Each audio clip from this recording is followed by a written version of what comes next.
ಗಟ್ಟಿಯಾದ ಗಟ್ಟಿತನ ಇದೆ. ಅದರಿಂದಾಗಿ ಕನ್ನಡಕ್ಕೆ ಯಾವತ್ತೂ ಸಾವಿಲ್ಲ.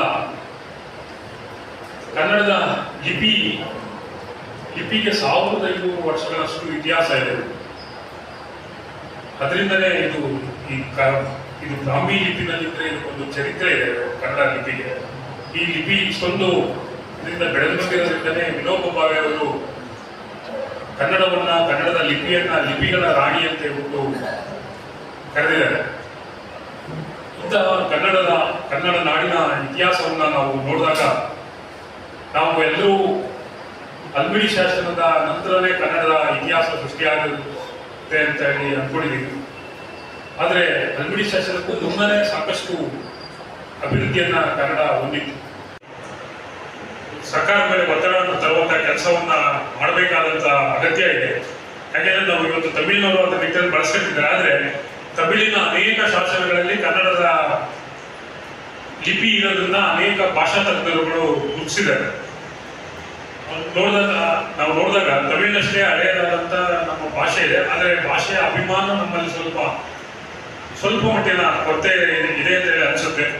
ಸರ್ಕಾರಗಳ ಮೇಲೆ ನಾವು ಆ ನಿಟ್ಟಲ್ಲಿ ಒತ್ತಾಯ ತಂದು ಶಾಸ್ತ್ರೀಯ ಭಾಷೆಯ ಎಲ್ಲ ಸೌಲಭ್ಯಗಳನ್ನ ಬಳಸಿಕೊಂಡು ಕನ್ನಡವನ್ನ ಇನ್ನಷ್ಟು ಬೆಳೆಸುವಂತ ಕೆಲಸವನ್ನ ಮಾಡಬೇಕಾದಂತ ಅಗತ್ಯ ಇದೆ ಅಂತ ಹೇಳ್ಬಿಟ್ಟು ನಾನು ಈ ವೇದಿಕೆ ಮೂಲಕ ಸರ್ಕಾರಕ್ಕೆ ಮನವಿಯನ್ನು ಮಾಡ್ಕೊಳ್ತಾ ಇದ್ದೇನೆ.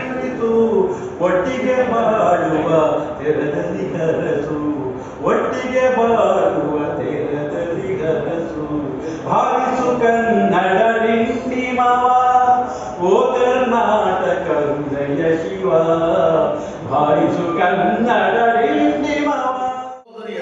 ಮಾತುಳನ ರೂಪನ ಅತುಳ ಭುಜಬದಿ ಗಾದಿಗಳಿದನ ಅಣ್ಣನ ಅವ್ವೆಯ ನಾಗನಿಯ ಜಠರದಲ್ಲಿ ಜನಿಸಿದ ಆದಿಮೂರ್ತಿ ಸಹ ಹೋಗಲಿದ್ದು ನಾನು. ಮಹಾಭಾರತದ ಒಂದು ಪದ್ಯದಲ್ಲಿ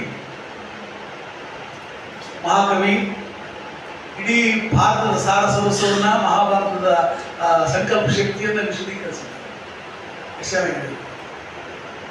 ಒಂದೇ ಒಂದು ಪದ್ಯ, 18 ಪರ್ವಗಳು, 18 ಅಧ್ಯಾಯಗಳು, 18 ಅಕ್ಷೋಹಿಣಿ ಸೈನ್ಯ, 18 ದಿನದ ಯುದ್ಧ, 18 ರಾತ್ರಿಗಳು, ಇಷ್ಟೆಲ್ಲವನ್ನೂ ಸೇರಿಸಿ ಮಹಾಭಾರತ. ಆ ಮಹಾಭಾರತವನ್ನು ಜ್ಞಾನವಂತರು ಸೇರ್ಕೊಂಡು ಕಟ್ಟಿರುವಂತ ಒಂದು ಸಂಸ್ಥೆ. ಆ ಸಂಸ್ಥೆಯನ್ನ ಅವರು ಪ್ರತಿ ವರ್ಷ 2 ರಿಂದ 3 ಕಾರ್ಯಕ್ರಮ ಮಾಡೋದ್ರ ಮುಖಾಂತರ ಆ ಉತ್ಕೃಷ್ಟ ಓದುಗರು, ಉತ್ಕೃಷ್ಟ ವೀಕ್ಷಕರನ್ನ ಕಾರ್ಯಕ್ರಮಕ್ಕೆ ಕರೆದು ಅವರಿಗೆ